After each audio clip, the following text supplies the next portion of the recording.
In 1848, something unbelievable happened to a man named Phineas Gage. A heavy iron rod, weighing over 13 pounds, shot right through his skull like a bullet. You'd think that would be the end of the story, but it wasn't. Phineas survived. What shocked everyone even more was what happened after the accident. His personality changed so much that his friends said he was no longer the same person. Scientists today, more than 170 years later, are still fascinated by his story. They've learned that the rod destroyed parts of his brain that control who we are as people. What they found makes us question what really makes us human. Phineas was born in 1823 in a small town in New Hampshire.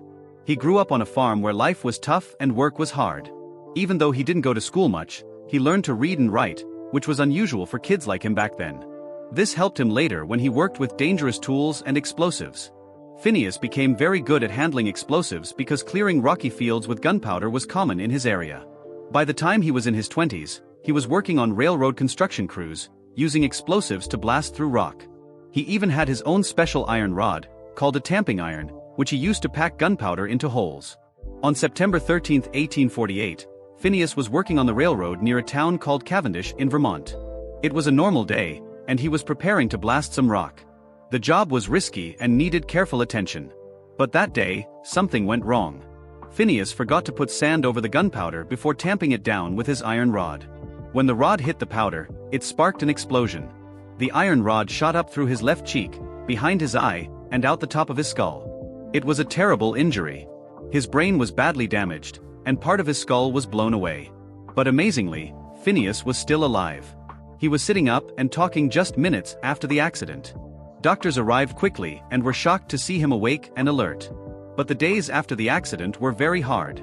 Phineas lost a lot of blood and got a serious brain infection. His head swelled, and pus filled the wound. At one point, doctors drained almost a cup of pus from his forehead. He was so sick that he could barely speak and was half-conscious for weeks. The treatments back then were rough. They used mercury-based medicine and cold compresses to fight the infection. No one expected him to survive. But slowly, Phineas started to get better. After about 2 months, he was walking again and even wanted to go back to work. His left eye was gone, and the scars on his head told the story of what he had been through, but his strength amazed everyone. Before the accident, Phineas was known as a strong, hard-working man. He was a respected leader on the railroad crew. His bosses trusted him, and his workers liked him because he was fair and calm. He was careful and smart, which was important in such a dangerous job. But after the accident, everything changed. His friends said he was no longer the same person. He became rude, impatient, and reckless. He started swearing and ignoring advice.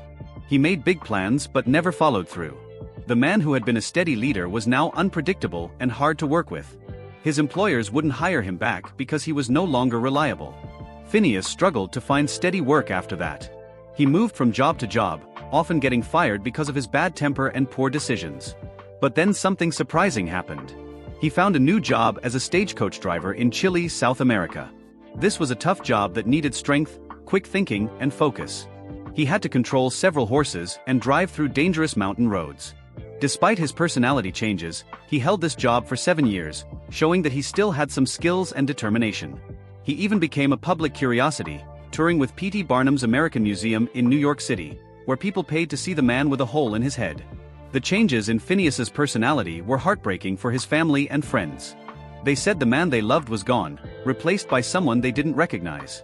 His story showed the world that brain injuries don't just affect the body, they can change who a person is inside. The phrase "no longer Gage" became famous, meaning that brain damage can completely alter a person's character. Phineas's case was a turning point in science. Before his accident, doctors didn't know much about what the frontal part of the brain did. But his injury showed that this area controls personality, decision-making, and social behavior. His doctor's notes became some of the first evidence that the brain controls who we are. Later scientists built on this, leading to new fields like neuropsychology and brain surgery. In recent years, scientists have used modern technology to study Phineas's skull. They found that the iron rod destroyed a large part of the brain's white matter, the connections that link different parts of the brain. This explained why his personality changed so much. It wasn't just one part of the brain that was damaged, but the whole network that helps us think and feel. This discovery has helped doctors understand brain injuries better and improve treatments.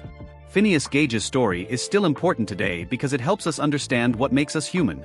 It shows how fragile our personality can be and how much the brain controls who we are.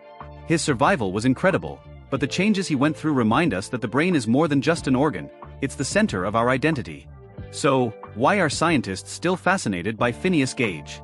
Because his story is a powerful lesson about the brain, identity, and survival. It teaches us about the amazing strength of the human body and the delicate nature of the mind. As science moves forward, Phineas's legacy continues to inspire new discoveries about the brain and what it means to be human. If you found this story as amazing as I do, make sure to like this video, subscribe to the channel, and hit the notification bell for more fascinating stories about the human mind.